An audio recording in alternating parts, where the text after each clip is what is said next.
नमस्कार। राधा रानी की रसोई में आप सभी का बहुत बहुत स्वागत है। मेरे सभी भाई बहनों दोस्तों सभी को मेरा प्यार भरा नमस्कार। आप सब कैसे हो? आपके अच्छे स्वास्थ्य की कामना करती हूँ। जैसा कि आप लोगों को पता है कि अधिक मास कल से यानी कि 18 सितंबर 2020 से लगेगा, जो 16 अक्टूबर 2020 तक रहेगा। तो इस मल मास में क्या करें क्या ना करें, तो हम आपको बता दें कि इस वर्ष हिंदू माह आश्विन माह में ही अधिक मास अर्थात मल मास या पुरुषोत्तम मास प्रारंभ हो रहा है, जो कि 18 सितंबर यानी कि कल से 2020 से शुरू होकर 16 अक्टूबर 2020 तक रहेगा। यही कारण है कि इस बार श्राद्ध पक्ष समाप्त होने के एक माह बाद नवरात्रि प्रारंभ होगी। पुराणों में अधिक मास यानी कि मल मास के पुरुषोत्तम मास बनने की बड़ी रोचक कथा है।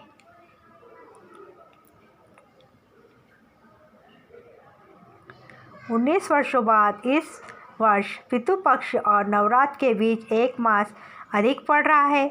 यही कारण है कि पितृ पक्ष और नवरात्र एक महीने का अंतर आ गया है। इसे अधिकतम मास या पुरुषोत्तम मास भी कहा गया है। आमतौर पर अधिक मास में हिंदू श्रद्धालु व्रत, पूजा पाठ, ध्यान, भजन, कीर्तन, मनन आदि करते हैं। पौराणिक सिद्धांतों के अनुसार इस मास के दौरान यज्ञ हवन के अलावा श्रीमद् भागवत देवी कथा, भागवत पुराण, श्री विष्णु पुराण, भविष्योत्तर पुराण आदि का श्रवण पठन मनन करने का विशेष महत्व है। यह बेहद फलदायी होता है। इसका अधिक लाभ मिलता है। अधिक मास के अधिष्ठा भगवान विष्णु हैं, इसलिए इस पूरे समय में विष्णु मंत्र का जाप किया जाए तो यह बहुत ही लाभकारी होता है। यह विष्णु मंत्र इस प्रकार है: ओम नमो भगवते वासुदेवाय, ओम नमो भगवते वासुदेवाय। इस मास में अगर व्यक्ति जमीन पर सोए और एक ही समय भोजन करे तो उसका फल उसे अनंत फल प्राप्त होता है। पुरुषोत्तम मास में यह विशेष मंत्र देगा आपको पुण्य का फल। मंत्र इस प्रकार है: गोवर्धन धरम वंदे गोपालम गोपुरूनीनम गोकुलोत्सवमीशानम गोविंदम गोपिका प्रियम। अधिक मास में इनका करें दान। आपको क्या करना है और क्या नहीं करना है, इसके लिए हम आपको बता रहे हैं कि आपको दान पुण्य करना है।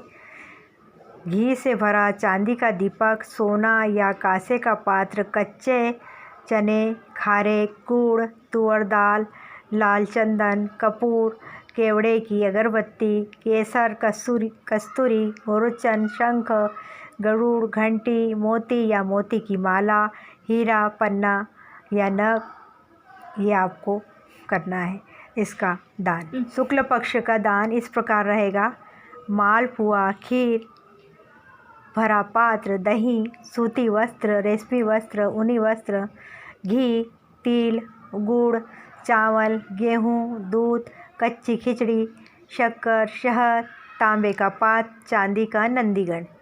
अब मांगलिक कार्यों के लिए करना होगा इंतज़ार। अभी आप लोग कोई भी शुभ काम नहीं कर सकते। आखिर क्यों, किस कारण से इसे इतना पवित्र माना गया है? इस मल मास को एक माह में 3 विशिष्ट नामों से क्यों इसे पुकारा जाता है? इसी तरह के तमाम प्रश्न स्वाभाविक रूप से हर जिज्ञासु के मन में आ जाते हैं। तो आज ऐसे ही कई प्रश्नों के उत्तर हम आपको अधिक मास के लिए गहराई से बताते हैं। हर 3 साल में क्यों आता है अधिक मास? तो सूर्य मास और चंद्र मास की गणना के अनुसार चलता है। अधिक मास चंद्र वर्ष का एक अतिरिक्त भाग है जो हर 32 माह 16 दिन और 8 घंटे के अंतर में आता है।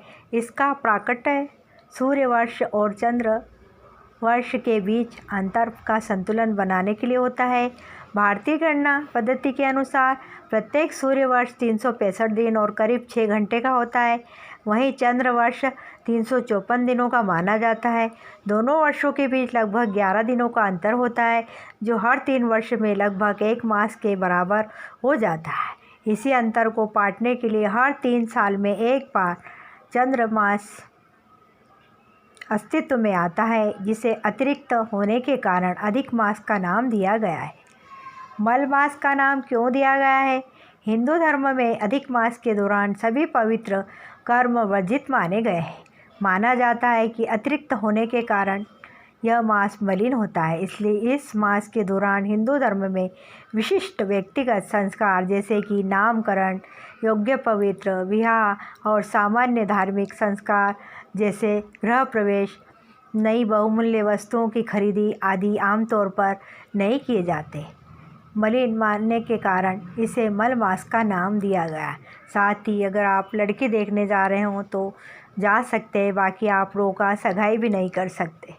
पुरुषोत्तम मास क्यों और कैसे पड़ा? इसका नाम अधिक मास और अधिपति स्वामी भगवान विष्णु माने जाते हैं। पुरुषोत्तम भगवान विष्णु का ही एक नाम है, इसलिए अधिक मास को पुरुषोत्तम मास के नाम से जाना जाता है।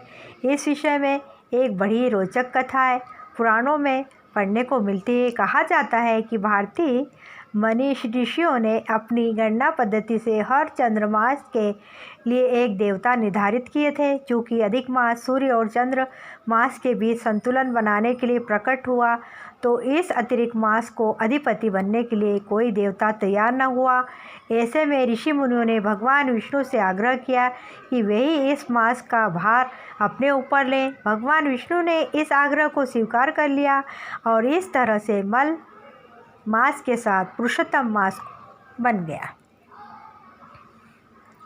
मास हर व्यक्ति का लिए विशेष है। अधिक मास को पुरुषोत्तम मास कहे जाने का एक सांस्कृतिक अर्थ यह भी है।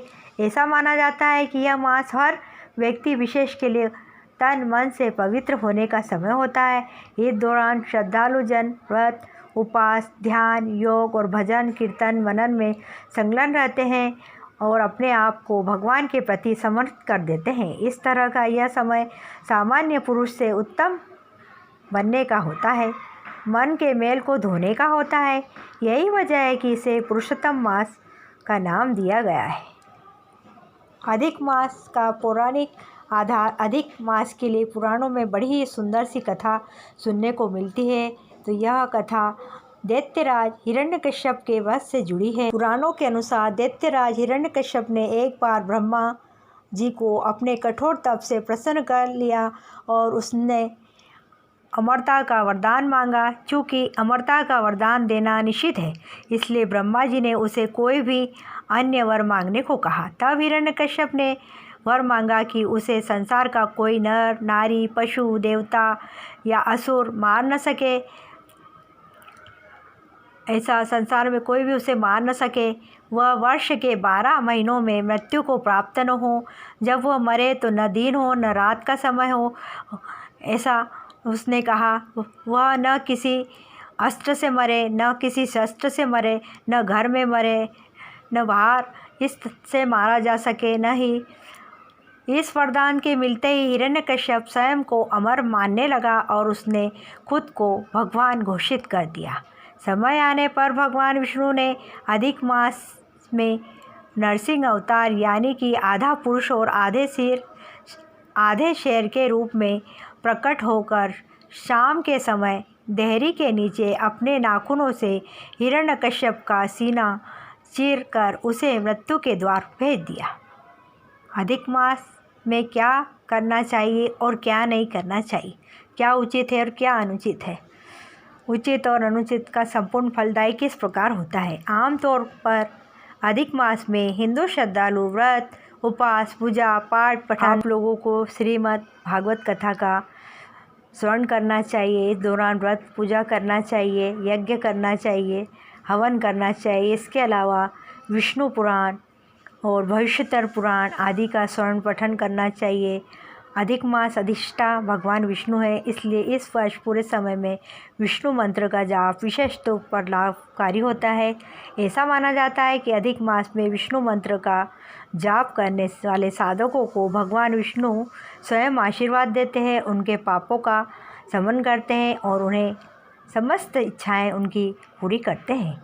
अधिक मास के अधिपति स्वामी भगवान विष्णु माने जाते हैं। पुरुषोत्तम भगवान विष्णु का ही एक नाम है, इसलिए अधिक मास को पुरुषोत्तम मास के नाम से जाना जाता है, पुकारा जाता है। महत्वपूर्ण है अधिक मास। हिंदू धर्म के अनुसार प्रत्येक जीव पंच महाभूतों से मिलकर बना है। इन पंच महाभूतों में जल, अग्नि, आकाश, वायु और पृथ्वी सम्मिलित हैं। अपनी प्रकृति के अनुरूप ही वे पांचों तत्व प्रत्येक जीव की प्रकृति न्यूनाधिक रूप से निश्चित करते हैं। अधिक मास में समस्त धार्मिक कृत्यों, चिंतन, मनन, ध्यान, योग आदि के माध्यम से सार्थक अपने शरीर में सम्मिलित कर इन पांचों तत्वों के संतुलन स्थापित करने का प्रयास करते हैं। इस पूरे मास में अपने धार्मिक और आध्यात्मिक प्रयास से प्रत्येक व्यक्ति अपनी भौतिक और आध्यात्मिक उन्नति का निर्मलता के साथ उद्यत होता है। माना जाता है कि इस दौरान किए गए प्रयासों से समस्त कुंडली के दोषों का भी निवारण होता है। ऐसा माना जाता है कि अधिक मास में किए गए धार्मिक कार्यों से किसी भी अन्य माह में किए गए पूजा पाठ से 10 गुना अधिक फल मिलता है।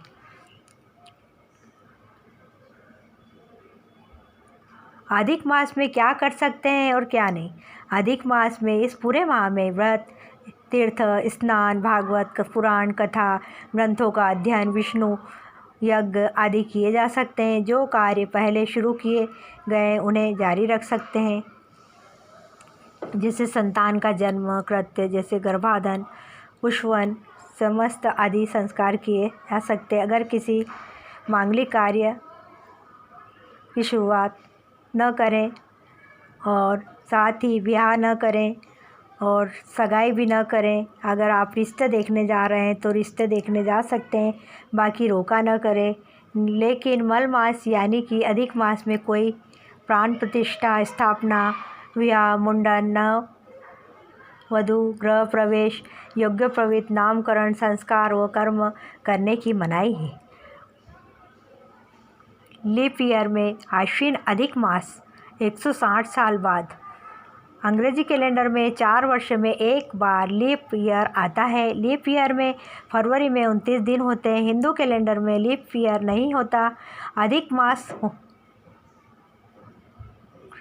मास होता है। ये संयोग है कि 2020 में लीप ईयर एवं आश्विन अधिक मास दोनों एक साथ आए हैं। आश्विन का अधिक मास 19 साल पहले 2001 में आया था, लेकिन लीप ईयर के साथ आश्विन में अधिक मास 160 साल पहले 2 सितंबर 1860 को आया था। मल मास, अधिक मास या पुरुषोत्तम मास, चाहे जिस नाम से भी पुकार लीजिए, श्री कृष्ण और विष्णु जी के भक्तों के लिए यह महीना किसी बड़े पर्व की तरह होता है, जो पर्व पूरे 1 महीने चलता है। इस दौरान वैष्णव संप्रदाय के अनुयायी अपने इष्टों को पसंद करने के लिए कोई कसर नहीं छोड़ते हैं। सबसे पहले जाने यह जरूरी बात कि दान और पुण्य करने के लिए किसी खास मुहूर्त की जरूरत नहीं होती।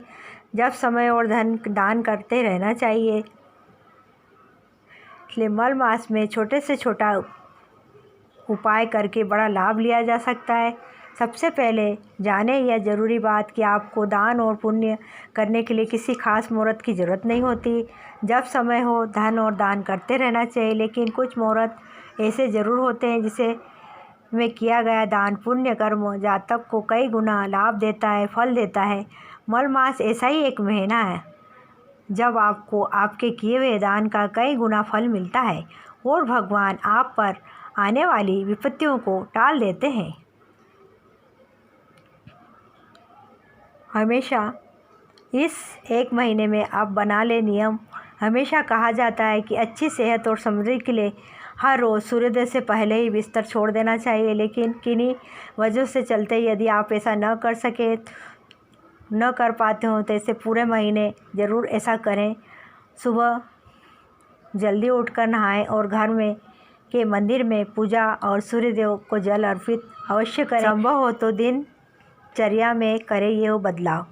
मल मास को तपस्या का महीना कहा जाता है। यह महीना हर 3 साल में एक बार ही आता है, इसलिए इस दौरान होने वाले लाभ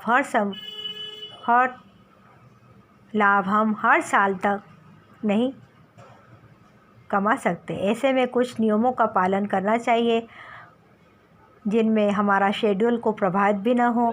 इस महीने में यदि संभव हो तो बेड पर न सोकर ज़मीन पर, दरी पर गद्दा बिछाकर सोएं। सादा भोजन खाएं। यदि संभव हो तो एक वक्त सिर्फ शाम के समय ही भोजन करें। इस काम से होंगे कान्हा जी प्रसन्न। यदि संभव हो तो गौशाला जाएं और वहां गाय को गुड़ और हरा चारा खिलाएं। यदि ऐसा संभव न हो सके तो घर में गाय की मूर्ति या तस्वीर की पूजा घर में रखें और कान्हा के साथ उनकी पूजा करें। वास्तु दोष दूर करने के लिए घर लाएं सौभाग्य। शहर छोड़िए। आजकल गांव में भी घर इतने बड़े नहीं बचे हैं कि पूरे घर को वास्तु के अनुसार बनाया जा सके। ऐसे में कुछ कान्हा और विष्णु भगवान से जुड़ी चीज़ें जैसे मोरपंख, बांसुरी, वैजयंती माला को घर के मंदिर में स्थापित करें। ऐसा करने से न केवल इन देवों की कृपा आप पर बरसेगी बल्कि घर के वास्तु दोष भी दूर हो जाएंगे। इस मास को मल मास या मेला मास इसलिए कहते हैं क्योंकि इसमें सूर्य की संक्रांति नहीं होती, इसमें शुभ कार्य नहीं किए जाते, इसलिए इसे निंदनीय माना जाता है। श्री कृष्ण कृपा से मल मास बना पुरुषोत्तम मास, जिस पर श्री कृष्ण अपना वरदहस्त रख देते हैं वह त्रिलोकी में सर्वश्रेष्ठ और पूजनीय हो जाता है। सभी उसे सिर आँखों पर बैठा लेते हैं। ऐसा ही कुछ मल मास के साथ हुआ। मल मास में सूर्य की संक्रांति नहीं होने के कारण देवता और पितरों की पूजा और शुभ कार्य वर्जित होने से सभी उसकी निंदा करने लगे। लोकापमान से दुखी होकर मल मास वैकुंठ में पहुंचा और भगवान विष्णु से रो कर बोला, मैं ऐसा अभागा हूँ जिसका न कोई नाम है, न ही स्वामी है और न ही कोई आश्रय, इसलिए सब लोगों से मेरा तिरस्कार और अपमान किया है। इसलिए सब लोगों ने मेरा तिरस्कार और अपमान किया है। यह कर वह भगवान विष्णु के चरणों में शरणागत हो गया। शरणागत वत्सल भगवान विष्णु मल मास को लेकर गोलोक पहुँचे। वहाँ चैतन्य ज्योति के मध्य नीलकमल के समान साकार रूप वाले सांवले श्री कृष्ण स्वर्ण सिंहासन पर विराजमान थे। भगवान श्री कृष्ण ने कहा, हमारे गोलोक में शोक मोह के लिए स्वप्न में भी जगह नहीं है। फिर वे कांपता हुआ, आंसू बहाता हुआ मेरे सन्मुख कौन रो रहा है। भगवान विष्णु ने उन्हें मल मास की सारी व्यथा सुनाई।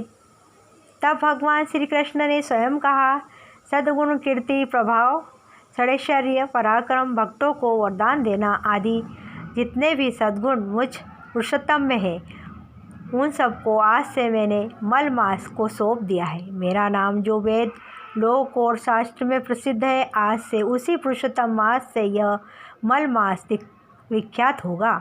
मैं स्वयं इस मास का स्वामी हो गया हूँ। इस मास में मेरी आराधना करने वालों को मैं परम दुर्लभ पद गोलोक धाम प्रदान करूँगा। अर्थवेद में इसे भगवान का घर बताया गया है। त्रयोदशी मास इंद्रस्य ग्रह। पुरुषोत्तम मास में भगवान श्री विष्णु श्री कृष्ण को कैसे करें हम प्रसन्न। इस मास में श्रद्धा भक्ति से भगवान की पूजा, आराधना, व्रत आदि करने का मनुष्य के सभी दुख, दरिद्र और पापों का नाश होकर अंत में भगवान के धाम की प्राप्ति होती है। इसलिए यह उपाय करने चाहिए। इस माह में भगवान के ओम नमो भगवते वासुदेवाय का जाप, द्वादशाक्षर मंत्र का श्री राम या श्री कृष्ण के हरे राम राम राम हरे हरे हरे कृष्ण।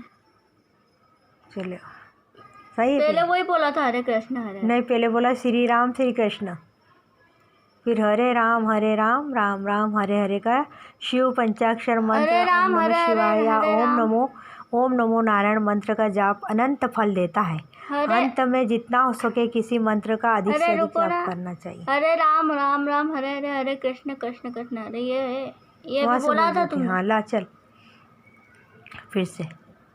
श्री राम या श्री कृष्ण के मंत्र को हरे राम राम राम हरे हरे, हरे कृष्ण कृष्ण कृष्ण हरे हरे या शिव पंचाक्षर मंत्र ओम नमः शिवाय ओम नमो नारायणाय मंत्र से का जाप अनंत फल देता है। अतः जितना हो सके किसी भी एक मंत्र का अधिक से अधिक जाप करना चाहिए। घर के मंदिर में भी घी का अखंड दीपक जलाकर पूरे महीने जलाएं आप, और भगवान का निरंतर जाप करते रहना चाहिए। सालग्राम भगवान की मूर्ति स्थापित करके स्वयं ब्राह्मण या स्वयं द्वारा विधिपूर्वक पूजन करना चाहिए। गीता के पुरुषोत्तम नाम या 91वें अध्याय का नित्य अर्थ सहित पाठ करना चाहिए। इस मास में कथा, श्रीमद् भागवत कथा आदि जरूर श्रवण करना चाहिए। यदि हो सके तो इस महीने में 1.25 लाख तुलसी दल पर राम, ओम या कृष्ण इनमें से कोई भी एक नाम चंदन से लिखकर भगवान पर चढ़ाना चाहिए। इस मास में भगवान शिव और विष्णु श्री कृष्ण दोनों की आराधना कर अत्यंत महत्व है। इस मास में भगवान के दीपदान और ध्वजावंदन की भी बहुत महिमा बताई गई। इस मास में पुरुषोत्तम महामत्व का पाठ भी अत्यंत लाभकारी है। इस महीने वैष्णव की सेवा, वैष्णव को भोजन कराना भी बहुत पुण्यदायी माना गया है। इस मास में गौओं को घास खिलानी चाहिए, गाय का दान करना चाहिए। यदि कांसे का बर्तन न हो तो उसमें अन्यथा यदि कांसे का बर्तन हो तो उसमें या अन्यथा स्टील के बर्तन में 30 मालपुआ रख कर ब्राह्मण को दान करने से अक्षय पुण्य की प्राप्ति होती है। अपनी श्रद्धा और सामर्थ्य के अनुसार सोना, चांदी, गाय, घी, अन्न, फल, वस्त्र, जूता, छाता, अधार्मिक वस्तुओं को दान करना चाहिए। असहाय या गरीब कन्याओं को ज़रूर कपड़े वगैरह दान करना चाहिए। पुस्तक का दान करना चाहिए। इस मास में सूर्योदय से पूर्व उठकर आपको यह सब काम करना होगा। तो हमने आपको ये सारी बातें बताई कि इस महीने किस प्रकार से व्रत करना है, क्या करना है, क्या नहीं करना है। तो आपको अब बता दें हम कि इसके क्या नियम हैं कि इस महीने व्रत करने वालों को एक समय भोजन करना है। भोजन में गेहूँ, चावल, जौ, मूंग, तिल, बथुआ, मटर, चौलाई, ककड़ी, केला, आंवला, दूध, दही, घी, आम, हरे पीपल, जीरा, सोंठ, सेंधा नमक, इमली, पान, सुपारी, कटहल, शहतूत, मेथी आदि खाने का विधान है। फलाहार पर रहना या चंद्रायण व्रत करना बहुत ही अच्छा रहता है। देवता, ब्राह्मण, गुरु, साधु, सन्यासों की भी निंदा नहीं करना है। दिन में सोना नहीं है। पुरुषोत्तम व्रत करने वालों के लिए हमने आपको जो भोजन और नियम बताए। पुरुषोत्तम व्रत करने वालों को मांस, शहद, चावल, मांड, उड़द, राई, मसूर, मूली, प्याज, लहसुन, बासी अन्न, नशीले पदार्थ आदि नहीं खाना चाहिए। सामर्थ्य हो तो मास के अंत में उद्यापन, होम आदि करना चाहिए। पुरुषोत्तम मास में वर्जित ये सब कार्य। इस मास में फल प्राप्ति और आशा से कोई कार्य नहीं करना चाहिए। विवाह, नामकरण वगैरह जो हमने आपको बताया, यह कार्य शुभ कार्य नहीं करना चाहिए।